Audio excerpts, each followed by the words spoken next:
بلکہ دو کے تو پھر صحیح ہیں، تیسرے کے تو زیادہ ماڑے ہیں. کپڑے بھی ایک طرح کے، کھانا پینا بھی ایک طرح کا، اور ان کا نشست برخاست بھی ایک طرح کی ہے، لہذا کوئی فرق نہیں. حضرت ابو ہریرہ کہتے ہیں میں لے کے آیا، اور جناب عمر کو جب میں نے کچی زمین میں تامت سمیٹ بیٹھے دیکھا تو میں رو پڑا. میں نے اس مصر سے آنے والے کو کہا تو اس کے جلوے دیکھ، اگر اس کی ذات میں اتنا حسن ہے تو محمد عربی کا مقام کیا ہوگا. یہ مقام غور ہے، مقام غور. 10 محرم کو لوگ دیگے پکائیں گے نا، نہیں پکانی ہے، کوئی بول دے نہیں ہاں نہ نہیں کر دے. پروگرام بدلیا تو نہیں دی عید کی کہ وہ ایک اب کام شروع ہویا لاسٹ ایٹ ہونے والا. کیوں جی پکنی ہے نا دیکھیں 10 محرم کو انشاءاللہ تعالی ہم بھی پکائیں گے انشاءاللہ، یہاں بھی پروگرام ہوگا. تو 10 محرم کو جو دیگ پکنی ہے تو ایسا نہیں ہو سکتا کہ یکم محرم کو حضرت عمر کے نام کی بھی کوئی پک جائے. اگر امام حسن حسین کے نام کی دیگیں پکے تو جو امام حسن حسین کے سے پیار کرنے والے ہیں، جو امام حسن حسین سے ہم لوگوں نے بھی عجیب رٹا اپنایا ہے نا. ہم لوگ بات کا ایک پہلو دیکھتے ہیں دوسرا نہیں دیکھتے.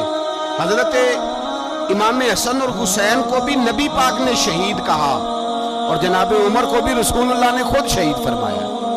فرمایا شہید ہے، خود فرمایا اپنی زبان سے کہ یہ شہید ہے، خود میرا عمر شہید ہے. تو ان کے نام کی دیگ نہیں پکنی چاہیے، اس طرف نہیں ہماری توجہ ہونی چاہیے. اور اہل بیت نبی، یہ بات میں پہلے بھی کرتا ہوں آج پھر کرنا ضروری سمجھتا ہوں. اہل بیت کا پیار سن لو کان کھول کے. اہل بیت کا پیار اگر ہمیں کسی نے سکھایا ہے تو سیدنا عمر فاروق نے سکھایا ہے. اہل بیت نبوت کی محبت اگر کسی نے سکھائی ہے تو کس نے سکھائی ہے؟ بول کے بتائیے.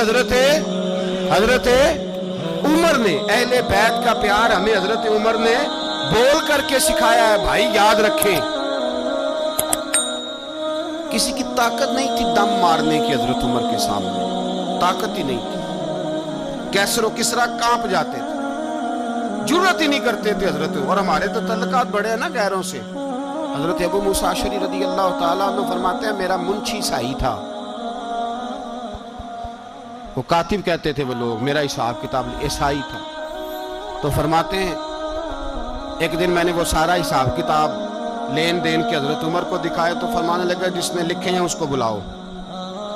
کہنے لگے حضور مسجد نہیں آ سکتا. کیوں نہیں آ سکتا؟ کہنے لگے وہ عیسائی ہے. کہتے ہیں حضرت عمر جلال میں آ گئے. آپ فرمانے لگے جنہیں رب دور کرتا ہے تم کیوں قریب کرتے ہو؟ جنہیں اللہ دور کرتا ہے. فرمایا تم غیروں کو اگر عہدے دو گے تو اپنوں کا کیا بنے گا؟ اگر تم غیروں کو عہدے دو گے تو اپنوں کا. یہ سوچ ہے جو آج برما کے مسلمانوں کے لیے بھی ضروری ہے. کہا اگر تم غیروں کو عہدے دو گے تو اپنوں کا. ہم نے غیروں کو عہدے دیے تو دیکھا نا اپنے کس طرح کاٹے جا رہے ہیں. غیروں کو جو عہدے دے دیے یرانے سارے غیروں سے. روز دعویٰ ہوتا ہے چین ہمارا سجن ہے، چین ہمارا دوست ہے. او بھائی دوست ہے تو اس سے کہو نا کہ برما تو تمہاری ایک چھوٹی سی ریاست ہے، چین کے بغیر تو وہ سانس بھی نہیں لے سکتا. اس کو کہو نا اس حکومت پہ دباؤ ڈالے. لیکن ہم لوگوں نے غیروں کو عہدے دیے تو اپنے پس گئے. حضرت عمر کہتے تھے ذمی کا ہم ادب کریں گے. ذمی کافر کا ہم، ایسا کافر جو مسلمان ریاست کو قبول کرے، بدامنی نہ پھیلائے. ایک آدمی کو آپ نے دیکھا آنکھوں سے نابینا ہے اور بھیک مانگ رہا ہے. تو حضرت عمر کو نظر آ گیا. فرمایا کون ہو؟ اس نے کہا میں یہودی ہوں. فرمایا بھیک کیوں مانگتے ہو؟ کہا جب تک تندرست تھا مسلمانوں کو جزیہ دیتا تھا، بوڑھا ہو گیا ہوں کیا کروں. حضرت عمر نے گھوڑے کی پشت پہ بٹھایا کافر کو، گھوڑے کی پشت پہ بٹھایا اور بٹھا کے مدینے لائے. حضرت علی شیر خدا وزیر خزانہ تھے. فرمایا علی اس کا وظیفہ جاری کرو. کہا یہ کون ہے؟ فرمایا یہ یہودی ہے لیکن یہ ہمیں جزیہ دیتا رہا، بوڑھا ہو گیا بیچارہ، بھیک مانگنے پہ مجبور ہے، ہماری حکومت کے اندر رہتا ہے، اس کا پورا وظیفہ جتنا خرچہ اتنا وظیفہ لگاؤ. حضرت علی کہتے ہیں میں وظیفہ لگا رہا تھا اور وہ میرے نبی کا کلمہ پڑھ رہا تھا، وہ رسول اللہ کا کلمہ پڑھ رہا تھا.